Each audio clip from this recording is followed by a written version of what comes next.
Good morning, and thank you all for attending today. It's actually quite a hard day for us all today. It's our first ecumenical memorial service without Robert, my dad.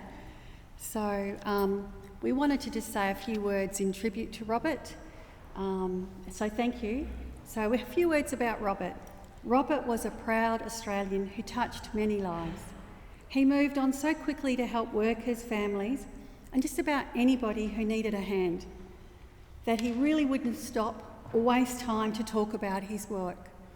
Lenore Lehman, a respected West Australian historian, unable to pin Robert down, said to me, "People like Robert don't worry about stopping to record history, they are too busy making it." So we were grateful when the Howard government in 2000 awarded both my parents the Centenary Medal given to Australians who'd made a significant contribution to Australia in the preceding 100 years. Further to this, they were also inducted into the members of the Order of Australia. Robert came to Australia via Sydney and landed a job in Wittenoom after working for a while in the eastern states. He often joked that he spoke 5 languages when he came to Australia, just not English, and that's how he was shanghaied to Wittenoom. He lasted approximately 6 weeks, saying the work was filthy and unsafe. In Germany, where he'd previously worked, you could eat off the floor of a mine. He interfered with equipment while engineers figured out how to get things working. He and the workers would head down to Millstream for a swim. He felt they needed the day off. The bosses did not like Robert. He won a large amount of money playing poker in the single men's quarters, bribed the pilot £50 to fly him out of Wittenoom. In those days, they were bonded and could not leave until they paid their debt to the company.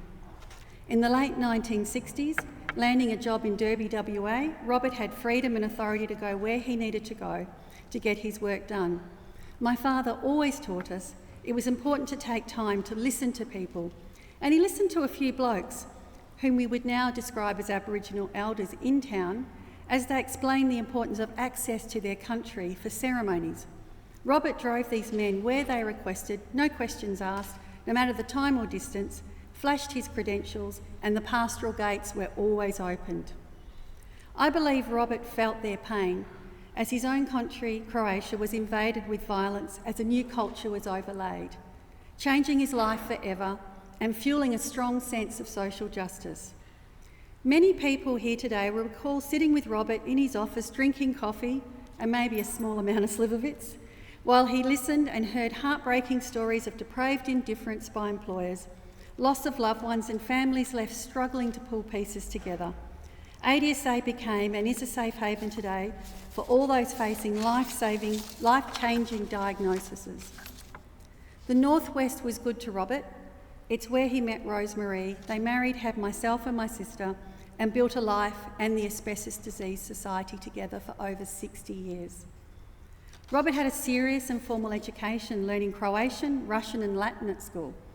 He developed a love of Russian literature and music, particularly Tolstoy and Tchaikovsky. Many may recall Robert's way of delivering a message or his letters, written with such dramatic flair. Like this excerpt from a 14-page letter Robert wrote to Gina Reinhardt regarding a statue of her father she wanted in St George's Terrace. Perhaps rather than erect a statue to the memory of a man whose name, for reasons outlined above, evokes sorrow and anguish among the workers who toiled and died from blue dust and those they've left behind, it would seem to us that a far greater memorial, with much more lasting benefit to humankind, would be the establishment and funding of the L.G. Hancock Memorial Centre for Research into Occupational Lung Disease at Sir Charles Gardner Hospital. Should that happen, we would regard the slate as clean. Absent that, we cannot forgive or forget. This week, Asbestos Awareness Week, has been hard, the first without Robert. It reminds us of Robert's and the ADSA achievements over the last 50 years. Asbestos Awareness Week was started here in WA in 1983 by the ADSA and is now running across the nation this week, without a nod of gratitude from the Eradication Agency. There are Ecumenical Service in several states this week. After 40 years of lobbying, by the ADSA, we finally have a federal plan to remove asbestos, but sadly no assistance for family facing the tremendous burden of these costs. Despite societal changes over the last 50 years, the political tension between power and working people still exists.